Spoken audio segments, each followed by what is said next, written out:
చిన్న కుమార్తె బ్లెస్సీ చిన్నగా ఉన్నప్పుడు 1వ తరగతిలో ఉన్నప్పుడు తనకి బెస్ట్ లీడర్ అవార్డుగా ఒక బ్యాడ్జ్ ఇచ్చారనమాట స్కూల్లో.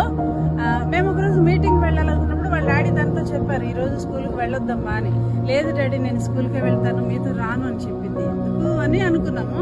ఎందుకు అని కారణం అడిగితే ఆమె ఏం చెప్పిందంటే, రెగ్యులర్ గా స్కూల్ కు రాకపోతే ఇలా మధ్య మధ్యలో మానేస్తే ఈ బ్యాడ్జ్ తీసి వేరే వాళ్ళకి ఇచ్చేస్తారు డాడీ అని చెప్పింది.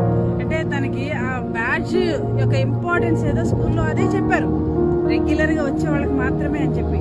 అలాగే మనం కొన్నిసార్లు ఏం చేస్తూ ఉంటామంటే, దేవుడు మనకి ఇచ్చిన బాధ్యతల విషయంలో, ఆశీర్వాదాల విషయాల్లో, లేకపోతే అవి ఏదైనా కావచ్చు, వాటి విషయంలో మనం నిర్లక్ష్యంగా ఉంటే, అశ్రద్ధగా ఉంటే ఖచ్చితంగా అవి తీసుకుని ఇంకొకరికి ఇచ్చేస్తాడు. అది నా మాటలు కాదు. అందుకు నిదర్శనంగా మనం బైబిల్లోనే చూస్తాం దావీదు సౌలు జీవితంలో.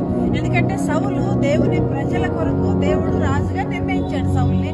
కానీ దేవుడు అనుకున్నట్లుగా తను ప్రవర్తించని కారణం చేత తనకున్న ఆ రాజు పదవిని తీసి దావీదుకి ఇచ్చేసాడు కదండి.